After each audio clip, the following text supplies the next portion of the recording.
So I'm very pleased to introduce Russ Simonson. Russ is one of our CARLA fellows, and he has also worked as a research assistant at CARLA, helping Mandy Mankey and myself with a multiliteracies project 2 summers ago? Yes. Yeah. So he's going to be presenting part of his dissertation research, and the topic of his talk is "We're Far from the Shallow Structure Hypothesis Now, Exploring the Depths of Non-Native Spanish Sentence Processing." So please welcome Russ. All right, thank you for coming. Okay, so my title here, it's not completely obvious maybe what's going on, but it is really witty and timely and clever, I promise. It's not the most clever title in history, though. That one goes to Sister Act 2, Back in the Habit. Whoopi Goldberg dresses up as a nun for the 2nd time, gets back in the habit. I didn't understand that title for a long time. Anyhow, moving on to my presentation, I'm going to give some background about Spanish word order and its relation to verb type first, before we get into the shallow structure hypothesis and all that. I'm also going to give a brief overview of studies related to L2 acquisition of word order, and then finally I will talk about the shallow structure hypothesis and how it relates to my study. All right, so Spanish word order, it's more variable than in English, and this causes problems for L2 learners of Spanish, which may not be surprising. The 2 most common word orders in Spanish are subject, verb, object. So I will be using the abbreviation SVO a lot during this presentation. That's what that refers to. So an example in Spanish is Marta le canta a Brenda. Marta sings to Brenda. So subject, verb, object. The other most common word order is object, verb, subject, or OVS. An example of that is A Brenda le canta Marta. So those 2 sentences actually essentially mean the same thing. The syntax is just different. So the second sentence, A Brenda is the object. We're literally saying, to Brenda sings Marta, but it doesn't sound quite so awkward in Spanish. All right, so the L2 acquisition of Spanish word order. A lot of researchers have studied this since at least the early 80s. L2 learners and heritage speakers, they confuse objects with subjects in non-SVO sentences. So when a sentence begins with an object, they often interpret that to be the subject of the sentence, which has led to Bill Van Patten's first noun principle. And this goes back to actually processing literature in L1 literature from Tom Bever. We tend to look at the first thing in a sentence and assume it's a subject. All right, and we also know that L2 learners do not pay attention to the same grammatical cues when processing sentences with variable word order. L2 learners also often overlook the object marker a. So in that sentence I showed you with an object in the beginning of the sentence, it said a Brenda. That a marks it as an object, so we know it's not a subject. It translates to in English. So sometimes learners don't know what to do with that object marker. And then beginner and intermediate L2 learners, they don't have native-like judgments about sentences with variable word order too. They get confused and they don't know whether they're acceptable, grammatical in different contexts. So the main research questions of studies on the L2 acquisition of word order over the past 35 years, at least as I see it, there are 2 of them. What factors are related to learners' correct or incorrect interpretations of sentences? And number 2, what factors are related to learners' judgments of sentence acceptability or grammaticality? But as we know, there's more to L2 acquisition than just grammaticality or acceptability, right? And I think that needed to be explored. And so researchers have focused very little on L2 learners' sensitivity to variable linguistic cues that are unrelated to grammaticality or acceptability.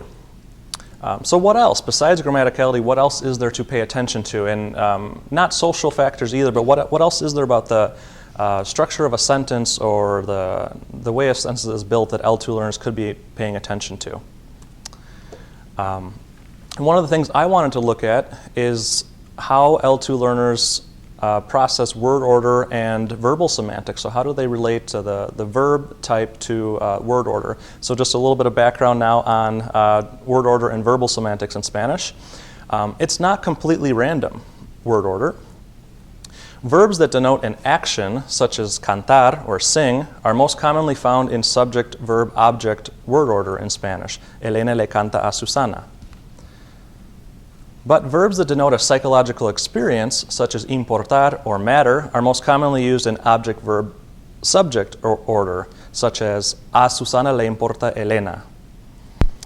Okay, so there is an interaction, at least this is based on frequency of just what native speakers use. When you have an action verb, you use SVO. When you have a psychological experience, you use OVS. So that's kind of tricky. That's not intuitive, right? Especially for an L2 learner. Well,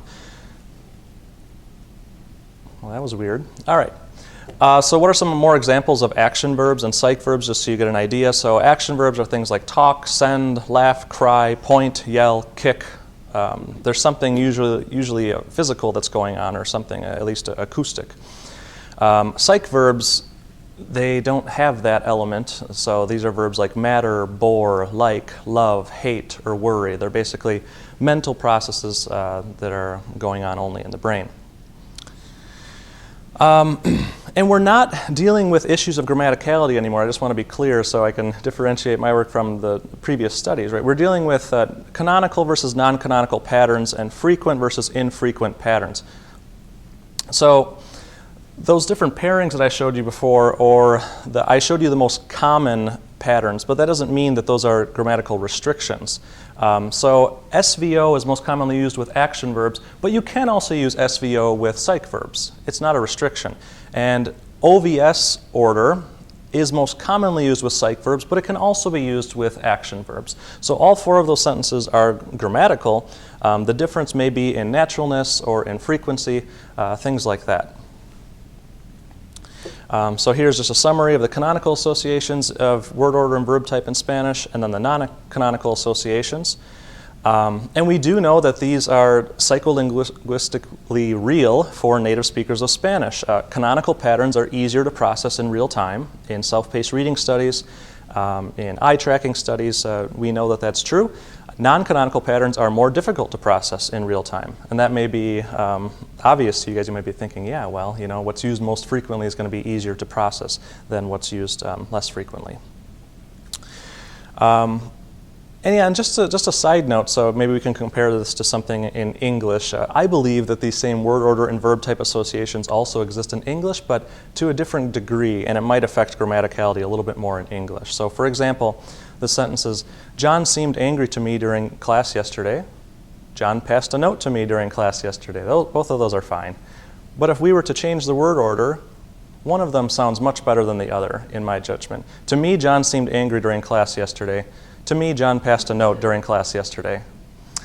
So I think the same thing is actually going on. We just have a slightly different structure in English, but there is still a relation between verb type and word order in English. Isn't that cool? Okay. So the present study, here are my research questions. Are L2 learners sensitive to canonical and non-canonical word order verb type associations in Spanish when they process sentences in real time?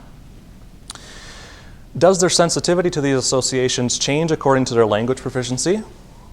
And how does L2 learner sentence processing compare to native speakers? Since we know that native speakers are sensitive to these canonical and non-canonical associations. So my prediction was that L2 learners would become more sensitive to word order verb type associations as proficiency increased. And that might seem like the most logical prediction, right? But that is not necessarily what everyone in the past would have possibly predict. So here's a possible counter prediction based on the original formulation of the shallow structure hypothesis, which states that second language learners tend to be shallow comprehenders, meaning that they underuse grammatical information when processing sentences. So they don't build a full structural representation of a sentence. It's usually missing some elements. And here's a direct quote from that paper. Contrary to native speakers, adult learners are largely restricted to shallow processing in their L2. So that word restricted, they italicize that, not me. So we're going to talk about later, what does it mean to have shallow processing? At the same time, these researchers add, little is known about how L2 grammatical processing changes over time. So that's one of the things I'm looking at, right? So even if if my prediction's right or their prediction's right, we don't know how processing really changes over proficiency. So a possible counter prediction, regardless of proficiency, L2 learners will be less sensitive to word order verb type associations in comparison to native speakers. And here's my study. So just an overview. To analyze sensitivity to these associations that I've been referencing, 4 groups of L2 Spanish speakers and 1 group of native speakers completed a computerized reading task. My participants, in my different groups, I had 32 L2 learners from Spanish 1004, which is a 4th semester class here at the University of Minnesota, 30 L2 learners who are majoring or minoring in Spanish. So these are people who are post 5th semester Spanish learners. And then I have 26 L2 learners who have a master's or PhD and use Spanish professionally. And finally, I have 26 native Spanish speakers. And I still have a couple to add to these groups, but this is where I'm at right now. So these are my 4 different levels. And just for convenience, these groups will be referred to as beginner, intermediate, advanced, and native. And this has no correlation to anything that ACTFL's developed or anything like that.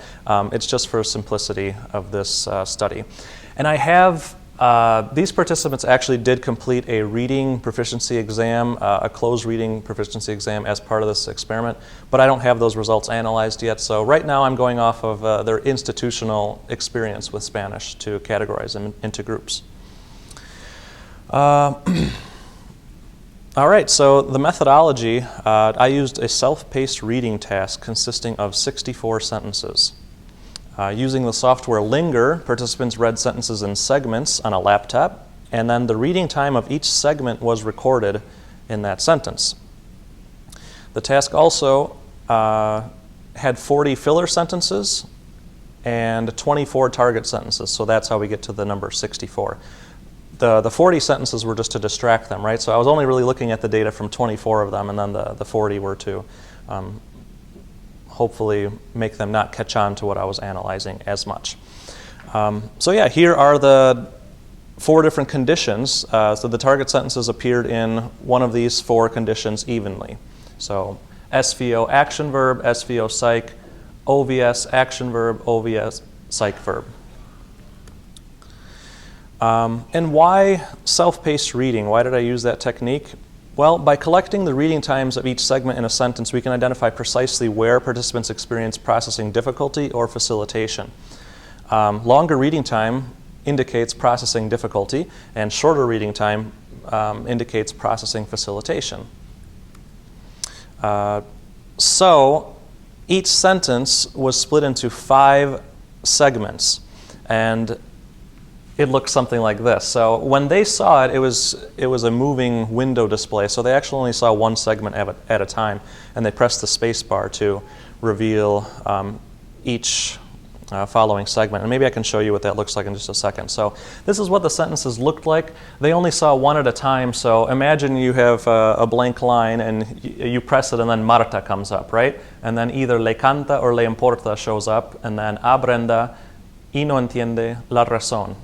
And you can only see one segment at a time. So the critical manipulations are the word order and the verb type. Otherwise, the sentences are identical. So that's what I want to analyze, right? What is the effect of word order, and what's the effect of the verb type being different? So those are the 2 manipulations. This is called a 2x2 design. So let me see if I can show you just what this would look like if you were a participant. Okay, so I'll show you examples in English here just so you get the gist of things. So you see a blank line like this, and to advance you press the space bar, and then each segment is revealed. So this sentence is a practice sentence to help you get used to a moving window display. And each one of those segments is timed, how long it takes me to press the space bar. This sentence is also for practice and is followed by a prompt. And then there's the comprehension question. So that's essentially what self-paced reading is. All right, so I'll go back to my presentation. All right, so what are the most important regions that I'm looking at in this experiment? Well, the regions 1 and 2, so it's 0, 1, 2, 3, 4 is what they're labeled.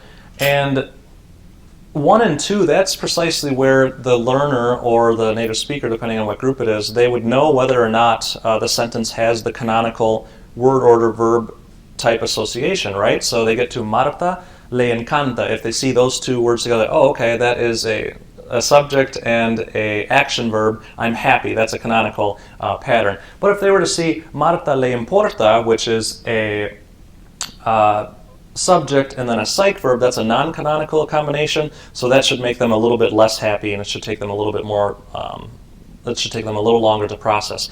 And then we can see that effect, right, because they'll have a slight delay for the non-canonical associations, and then a speed up when they get to a canonical association. And that would be revealed at region 1, and specifically at region 2, because it's the region right after.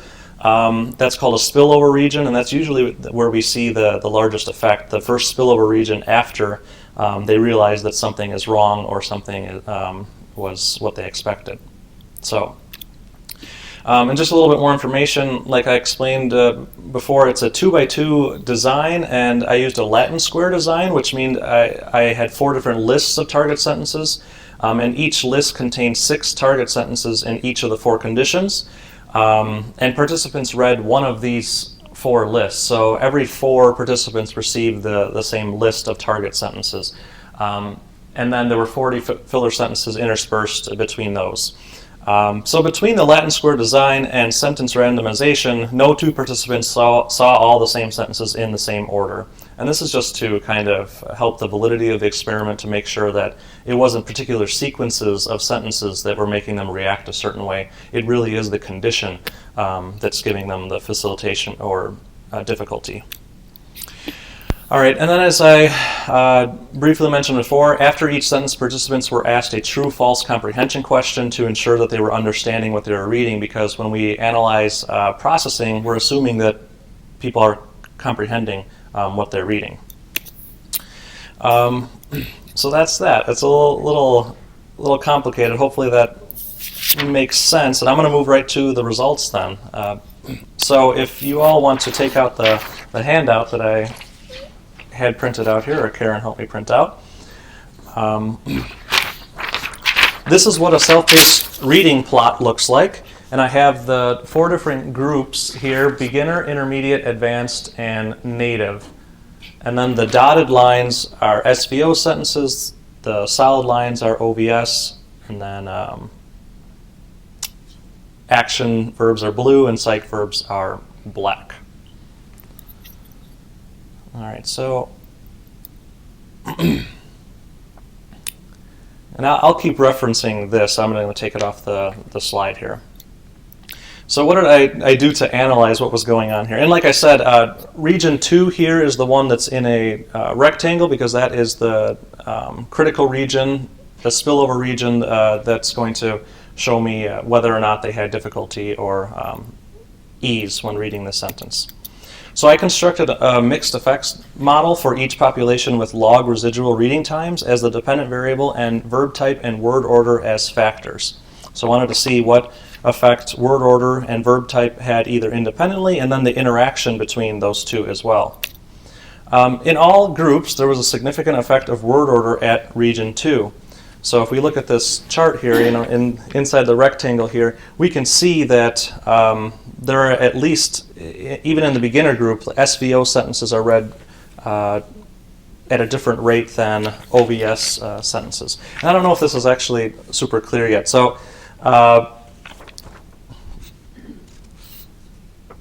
on this chart here, it starts at 0, and that's basically means that would be like 0 time, okay? So it took them no time to read the sentence. So closer to the bottom of the graph is shorter reading times, and the higher up it goes indicates a longer reading time.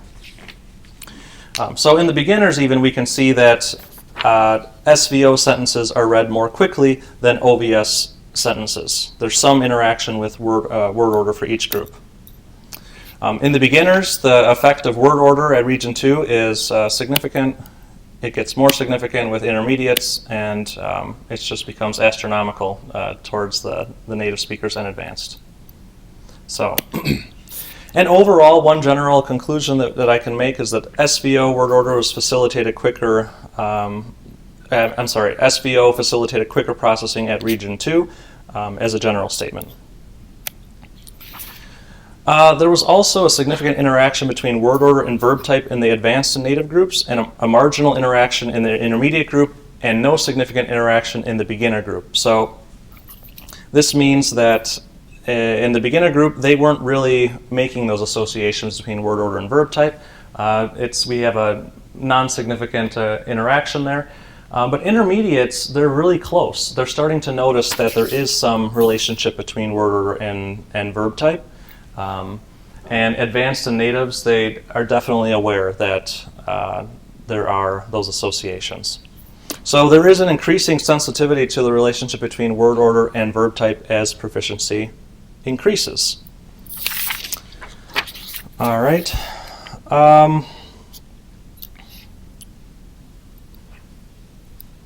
Yeah, does that make sense? I hope I'm gonna maybe go back to the graph here and see if I can explain that now that I've shown the results. So beginners, basically, these are, I can use my pointer, can't I? All right, so these are the SVO sentences, and they're read much quicker at this region here. Here are the OVS sentences. So beginners, they know that there's a difference between the word orders, right? But you see what they're not doing, they're not differentiating the sentences based on verb type. So only word order alone is the only observation that beginners are able to make. Intermediates, they also process SVO sentences quicker than OVS sentences, but they're starting to show some separation according to verb type, right? They don't process SVO action context the same as SVO psych, and they don't process OVS psych the same as OVS action.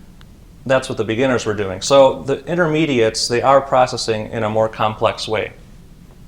Then we get to the advanced, and we see a clearer relationship, at least in one of the conditions, between word order and verb type. So you can see with the advanced group, SVO action is read much more quickly than any other condition. And then they get to OVS psych, which is the other canonical pattern, then SVO,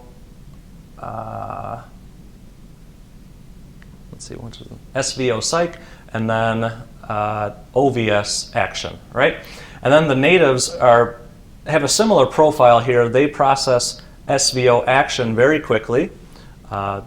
OVS psych, the other canonical pattern, is the next quickest, and so forth here. So we do see a clear association between word order and verb type. It's not happening randomly here for these people. All right. So even beginner fourth semester Spanish learners are sensitive to changes in word order. They do distinguish SVO from OVS sentences. They're not overlooking the sentence initial object marker a in OVS sentences. And this contradicts what Montrul and Bowles and Conway and Lovers Quesada claim, that a single syllable a is not salient enough for L2 learners to notice or process it, because that really is the only indication in these sentences that the word order is OVS or SVO, whether or not the first noun phrase has an a in front of it or whether it's lacking an a. So they're paying attention to it. They see it perfectly fine. And it's salient enough to slow down their reading time significantly. It may be the case that they just don't understand yet the relationship between word order and verb type. All right, and then intermediate learners, they are sensitive to word order as well, but they also show evidence of sensitivity, a marginal sensitivity to the interaction between word order and verb type. SVO action sentences facilitate faster reading at region 2 in comparison to SVO psych sentences. OVS psych sentences facilitate faster reading at region 2 in comparison to OVS action sentences. This interaction is qualitatively different and weaker than in advanced and native groups, however. So they're showing some interaction, but it's not quite the same as the advanced and natives. I would say that intermediate learners processing is still governed mostly by word order, because all SVO sentences are processed faster than all OVS sentences. The advanced learners, they show the most native-like processing patterns. They're highly sensitive to both word order and the interaction between word order and verb type. And another observation that I want to make, like based on the literature, theoretically, SVO action and OVS psych are thought to be the canonical patterns, and then OVS psych and OVS action are thought to be the non-canonical patterns. But the results show that it's not really this simple in real-time processing, right? The combination SVO action stands out from the rest and is the easiest to process by far. So there's not a clear four-way split as people might expect. It's SVO sentences, even for native speakers, is clearly the easiest. So what we can say is that SVO word order does not indiscriminately result in processing. I'm sorry, this is actually something I want to add here. However, SVO word order does not indiscriminately result in processing facilitation, as was the case with beginner and intermediate learners. So just because they see an SVO sentence doesn't mean they're necessarily going to process that quicker. It has to be an SVO action sentence. Because SVO psych, that condition causes significant difficulty in comparison to SVO action. The second easiest pattern to process is actually OVS psych. So we can see that for the advanced and native speakers, they're not just paying attention to word order. It has to be the combination, the word order and the verb type, that makes something easy or difficult to process. All right, native speakers. They are highly sensitive to both word order and the interaction between word order and verb type, like the advanced speakers. And just the same as advanced speakers, the combination SVO action stands out from the rest and is the easiest to process. Again, SVO word order does not indiscriminately result in processing facilitation because the second easiest pattern to process is OVS psych. All right, so some general discussion here based on these results. The assumed canonical and non-canonical word order verb type associations in Spanish are not as clear as previously assumed. So we have something like this that looks really neat, right? The green sentences are supposed to be the canonical patterns, and the unhighlighted sentences are supposed to be the non-canonical. But really what we see is number one, that condition, that canonical pattern is in a league of its own, right? It is just by far the easiest for all groups. And the other three conditions cause some type of, it's comparatively difficult. All right, and this could be due to frequency, so because SVO is the most common word order in Spanish, and action verbs are more common than psych verbs. There aren't that many psych verbs in Spanish, or in English, the action verbs are the biggest group of lexical verbs. Oops, got something weird going on here. So I have some general conclusions here then too. Beginner and intermediate learner sentence processing is less complex than advanced learners or native speakers. But beginners are not completely clueless. They do know when OVS order is being used, and their brain doesn't like it. It causes some difficulty for them. They at least have to slow down their reading, right, when they see this. As I mentioned before, the problem that these learners are having is they don't understand the association between word order and verb type, how those two are related in Spanish. It could be that, or they may just not be able to show evidence of this knowledge in real time. This is a real-time processing study, so even if in an offline task they were able to understand the association between word order and verb type, they're not able to do that in a real-time reading task. Intermediate learners do show some sensitivity to the word order verb type interaction, but still the strongest cue for them is word order. SVO sentences for them are easier than OVS, generally speaking. And then once we get to the advanced learners, they display pretty much the same profile as native speakers. Qualitatively, it's the same.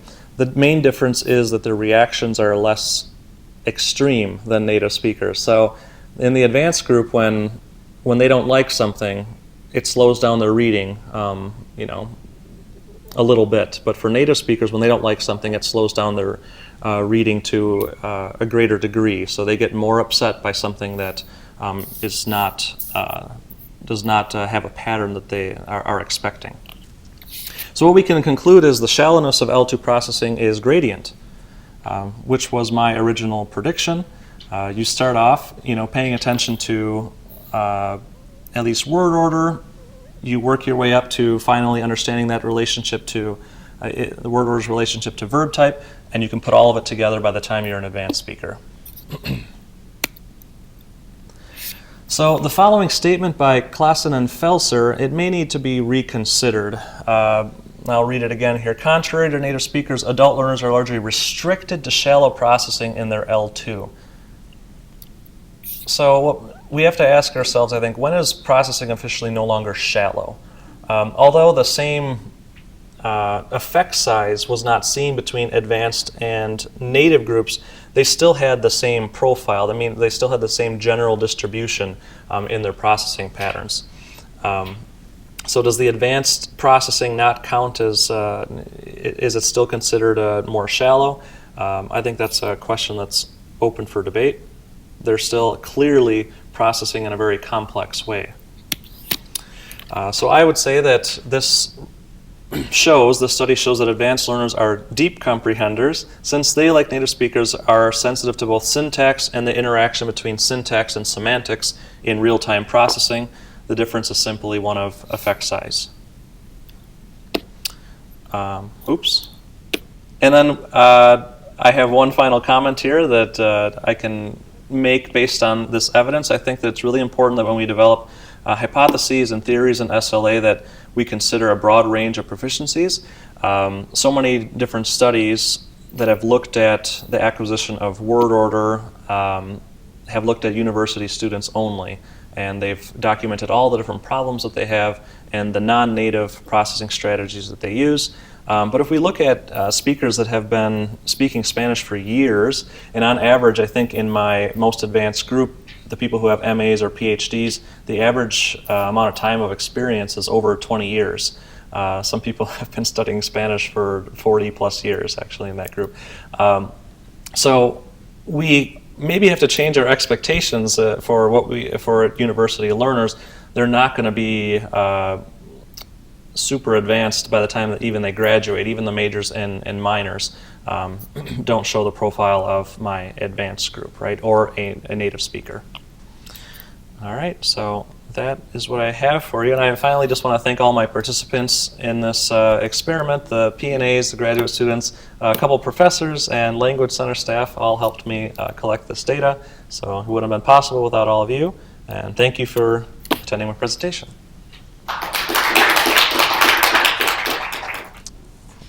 All right, let me know if you have any questions. I think I kind of didn't explain the chart well enough, forgetting that maybe not everyone was used to reading self-paced reading charts. Yes? I'm just curious where the term shallow processing comes from, because that doesn't seem to me to be the best description of what you have found. Yeah, it came from the Klassen and Felser paper. Where did they get it from? I think they made it up. Deep structure and surface structure. I would say it's related to that because they're definitely formalist linguists. So they originally were documenting learners' processing of filler gap dependencies. So it really theoretical. Basically, they're looking at trying to find parts of sentences that you can't see, or trying to find people's reactions to parts of sentences that aren't expressed out loud. So it's really theoretical. So I think that's where it came from. And yeah, so I think it's causing all these different. Do you think it's a good term for what you have found? No, I think we should change it because I don't think there's any way to measure what shallow processing is, or when something officially becomes shallow. You know. I think you use terms more like complexity, different levels of complexity.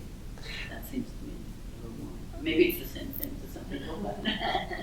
Yeah, they were specifically looking at syntax, and so for them, you know, if they're thinking of structure and syntactic structure, I think what they really meant was, it's less complex. Yeah. Yes. I know we're looking specifically at Spanish, but I wonder if you put this research into dialogue at all with similar kinds of processing studies in other languages, especially the Romance languages, and I realize that word order is different, but it seems to me that it might be interesting to look beyond Spanish and think about the impact of this research and whether or not this relationship between processing and verb type, semantic verb type, is salient across languages. Yeah, that would be really interesting. I guess I would have to learn a little bit more about those associations in other languages. And I know people have looked at it a lot in native Spanish. I don't know what people have done in L2 related to word order and verb types in other languages. So I'd be interested to take a look at that. I also have a question just about, this is also related to sort of situating what you're doing within existing research. When you're on your discussion slide for the beginners, Yes. if you could go back to that. Yep. Yeah, okay. So you mentioned those two studies in the third bullet point, and I'm wondering if they had a similar methodology in their studies to yours, because it seems to me that the format that you used by showing segments of sentences for a certain amount of time is good, maybe potentially going to have a different effect on the way that learners process the sentences versus other methodologies for doing sentence processing. That's a really good point. They saw in these studies the entire sentence all at once, and usually it was an interpretation task, so they were trying to have them explicitly identify the subjects or the objects in the sentence. And then when they got that interpretation wrong, they kind of concluded that they just weren't paying attention to that object marker, which I think wasn't the best conclusion for different reasons. But yeah, they were different types of tasks. So that was offline and kind of judging grammaticality. This one is online and not judging grammaticality. And as you mentioned, yeah, when you see the in a segment with just one other noun, so Elena all by itself, then yeah, you might pay more attention to it in that context. That's a good point. At least in this context. I think this would still be surprising to them, at least in this context. They're not ignoring it, because that was part of the claim that it's just like it's one syllable, one letter, it's just not salient enough. So at least in this type of task, they're paying attention to it. Yep. Yes? I guess my question was related to that too, about the processing when the segment is disappearing as they're reading. And I don't know, I guess I just wonder like what the rationale is for showing sentences when parts of the sentence disappear as you're trying to comprehend it. I get it like methodologically why you needed to do that, but if you could just talk more about that particular task. The question is, why does it have to disappear? Yeah, so I mean, like, why would someone decide to show like a full sentence, like in the two studies you mentioned here, versus like your methodology where you're showing just parts of the sentence at a time? Because I mean, as Kate mentioned, I had the same reaction that it would really change the way that someone processes the sentence, I feel like. Yeah, I wanted to isolate specific parts of the sentence that had specific factors. So, you know, at verb type, for example, I wanted them to only be processing that at one specific time, so I could record that reading time to see what the effect was compared to a different type of verb, for example. If you don't have the sentence disappearing, then we don't really know if they're paying attention only to that segment, because they could be going back and looking at previous segments that they had already read. Right. So if you have the sentence like, Elena le canta, and then they can see all that at once, we wouldn't be able to tell how much time they're spending on the specific segment, le canta. So yeah, when you do self-paced reading studies, you have to have really specific research questions, and your manipulations have to be really specific to a certain region.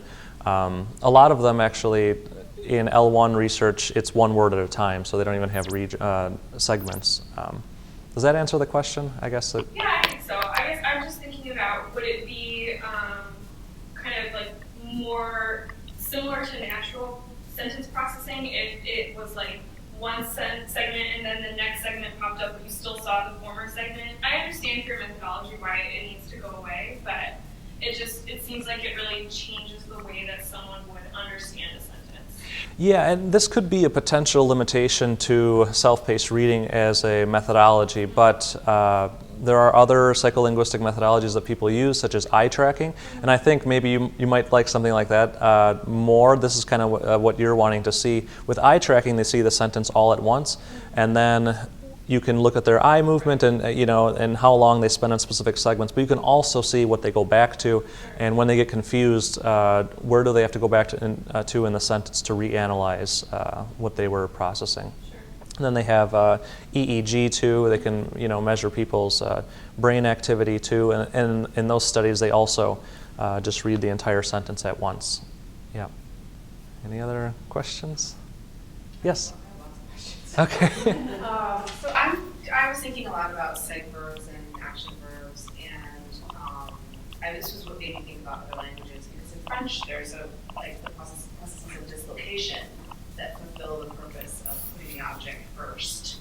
So that might be something to think about if you ever want to look at what other languages are doing. You don't eliminate the object from its original position, you just say it in first position in the sentence, but then it's still repeated in its original position, or Okay. as an object pronoun or something like that. But it's very similar to OBS word order, and it makes a lot more sense, I think, semantically with psych verbs than it does with action verbs, right? So I was thinking about this distinction that you're making, and it seems to me that it makes sense that Spanish likes to have SVO with action verbs because it's the subject that's doing the action, Mm-hmm. whereas it likes OBS with psych verbs because the emphasis is on who you feel this way about, right? So John is important to Maria. Maria is really the agent there, in a way, right?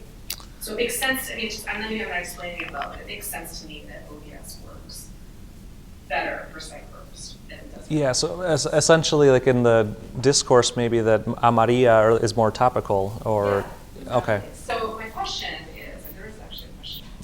Okay. So my question is there, with psych verbs and action verbs, is it different when the subject and object are not people? And particularly if they're not proper names. So the examples that you gave were all the proper names. Yes. So is word order affected by the type of noun in subject or object position? And in your tests, did you use nouns other than proper names? It is affected by things like animacy and proper nouns, so I did only use proper nouns, and they were all animate, to make sure that didn't influence the results. Yeah. Right. So the results could potentially be different with different types of subjects and objects. Absolutely, yep. Yeah, that was one thing. It's just like there are 1,000 different things you have to think about when you make a study like this. Yeah. Everything has to be completely perfect. You're trying to think like, oh, what is the reviewer going to point out? And it could be and in psycholinguistics, the smallest detail could invalidate the entire study. So, yeah. All right, well, thank you so much. Thank you, Russ.